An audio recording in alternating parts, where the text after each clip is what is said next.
அன்பு தமிழ் நெஞ்சங்களுக்கு வணக்கம். ஃபர்ஸ்ட் ஷோ நிகழ்ச்சிக்கு உங்களை அன்போடு வரவேற்கின்றேன்.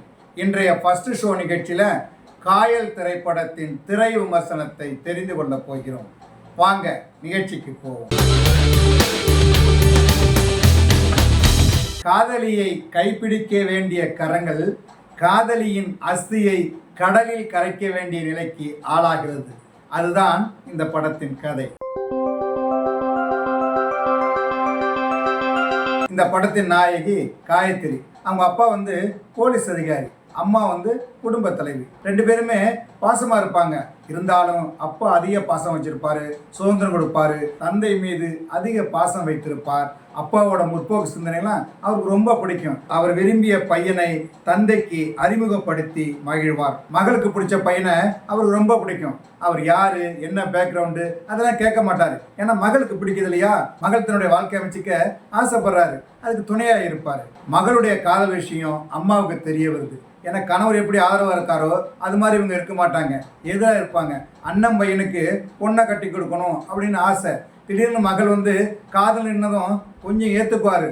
ஆனால் அவன் யாரு, எந்த ஊரு, அப்பா அம்மா பேர் என்ன, அவங்க நம்ம ஆளுங்களா என்று கேள்வி எழுப்புகிறார். அதுக்கு மகள் சொல்லுவாங்க, மனுஷன் அழகா இருப்பாரு, பேரு தமிழ் அப்படின்னு சொல்லுவாரு. புறவாசல்ல வர்றவனை வாசல்ல நிக்க வச்சு ஆராத்தி எடுத்து மருமகனேன்னு கூப்பிட வச்சிடாதே அப்படின்னு தனது சாதிய மனதை அம்மா வெளிப்படுத்துவார். மகள் வேற ஜாதி பையனை விரும்புறா அப்படின்னு தெரிஞ்சதும் கொதிச்சு போயிருவாங்க. அதனால மகள்கிட்ட பேச மாட்டாங்க, கணவர்கிட்ட பேச மாட்டாங்க, சரியா சாப்பிட மாட்டாங்க, தூங்க மாட்டாங்க. விளைவு மருத்துவமனையில் கொண்டு படுக்க வச்சிடும். பாட்டில் போற நிலைமைக்கு ஆளாயிடுவாங்க. அம்மாவின் பக்குவமில்லாத மனதை உணரும் மகள், உன் விருப்பப்படி எனக்கு கல்யாணம் செய்து கொள் என்று அம்மாவுக்காக தனது காதலை மறந்து கல்யாணத்துக்கு சம்மதிக்கிறார். மகளை தன்னுடைய அண்ணன் மகனுக்கு தான் கல்யாணம் பண்ணி கொடுத்திருப்பாரு. போன இடத்துல என்ன பிரச்சனையோ மகளை பிணமா தான் பார்ப்பாரு. மகள் அவள் விருப்பப்படி வாழ அனுமதி கொடுக்கவில்லை.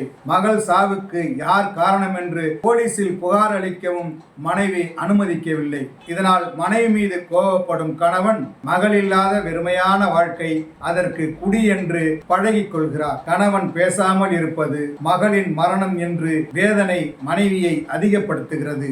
அமெரிக்காவில் இருக்கும் மகனின் விருப்பப்படி மகளுடைய அஸ்தியை கரைக்க ராமேஸ்வரம் செல்ல புறப்படுகிறார். அந்த பயணத்தில் பேசாமல் விலகி இருக்கின்ற கணவனும் மனைவியும் சேர்ந்தார்களா?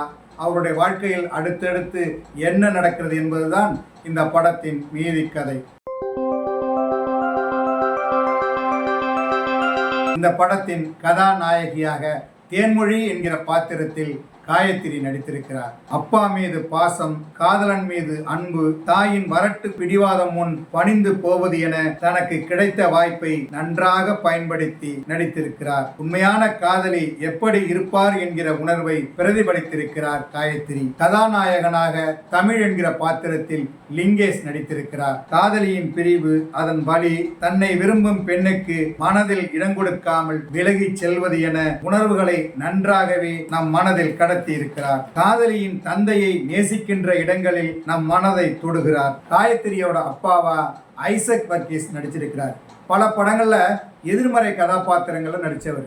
இந்த படத்துல அதிலிருந்து மாறுபட்டு சென்டிமெண்டான கதாபாத்திரத்தில் நல்ல அப்பாவாக நடித்திருக்கிறார். மகள் விரும்பும் வாழ்க்கையை அமைத்து அவளது வாழ்க்கை பிரகாசமாக இருக்க வேண்டும் என்று உணர்ந்து நடிக்கின்ற பாத்திரம்.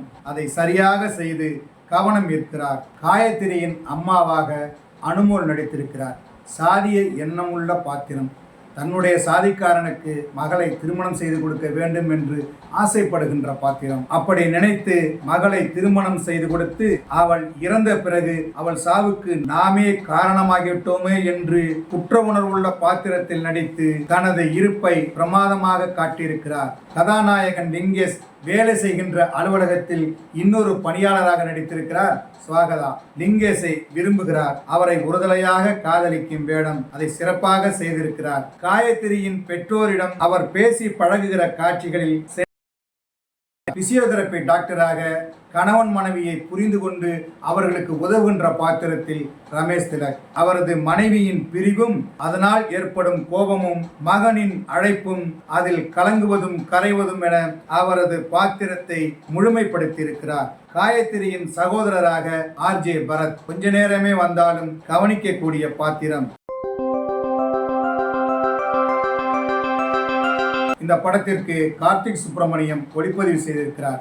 இது ஒரு பயணக்கதை. பாண்டிச்சேரியில் தொடங்கி பிச்சாவரம், வேளாங்கண்ணி, ராமேஸ்வரம், அரிச்சல் முனை வரை கடற்கரை ஓரமாக காரில் செல்வது போல கதை அமைக்கப்பட்டிருக்கிறது. அந்த கடற்கரை ஓர காற்றும் நீரும் நம் மனதில் அப்பிக்கொள்ளுகின்ற அளவுக்கு திரையில் நம்மை கட்டி போட்டிருக்கிறார் கார்த்திக் சுப்ரமணியம். ஒவ்வொரு காட்சியும் அழகாகவும் நிதானமாகவும் இருக்கிறது.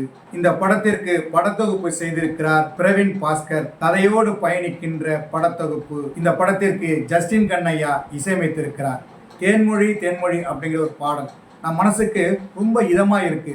இன்னும் காதுகளில் கேட்டுக்கிட்டே இருக்கிற மாதிரி இந்த பாடல் அமைஞ்சிருக்குது. அந்த பாடல் மட்டுமல்ல, மற்ற பாடல்களும் சரி, பின்னணி இசையும் சரி, படத்தோடு பயணித்து படத்தோடு நம்மை ஒன்ற வைத்திருக்கிறது. இந்த படத்தை ஜே ஸ்டுடியோ நிறுவனம் சார்பில் ஜேசு சுந்தரராமன் தயாரித்திருக்கிறார். இந்த படத்தின் கதை எழுதி இயக்கியிருக்கிறார் எழுத்தாளர் தமயந்தி. பெண்கள் படித்தவர்களாக தனது வாழ்க்கைக்கு சரியான துணையை தேர்வு செய்பவர்களாக வளர்ந்திருக்கிறார்கள். எதிர்காலம் குறித்த திட்டமும் அதை சரியாக அமைத்துக் கொள்ளக்கூடிய அறிவும் அவர்களிடம் இருக்கிறது. அதை புரிந்து கொள்ளாத தாய் தன்னுடைய விருப்பப்படி திருமணம் செய்து கொள்ள வேண்டும் என்கிற பிடிவாதத்தையும், அப்பா மகளின் உறவு எவ்வளவு பேரன்போடு இருக்கிறது என்பதையும் இந்த படத்தின் மூலம் சொல்லி இருக்கிறார். இந்த படத்தின் கதை பல விஷயங்களை பேசுகிறது. இந்த படத்தின் கதை பயணக்கதையாக அமைந்திருந்த மன உணர்வுகளை நம் நெஞ்சில் கடத்துவதில் சிரமப்படவில்லை. ஒரு அழகான ஓவியத்தை பார்ப்பது போல ஒவ்வொரு காட்சிகளையும் ரசித்து ரசித்து எடுத்திருக்கிறார். ஒரு அற்புதமான ஃபீல் குட் உணர்வுகளை இந்த படம் நமக்கு தருகிறது. முதல் படம், ஆனா முதல் படம் மாதிரி தெரியல.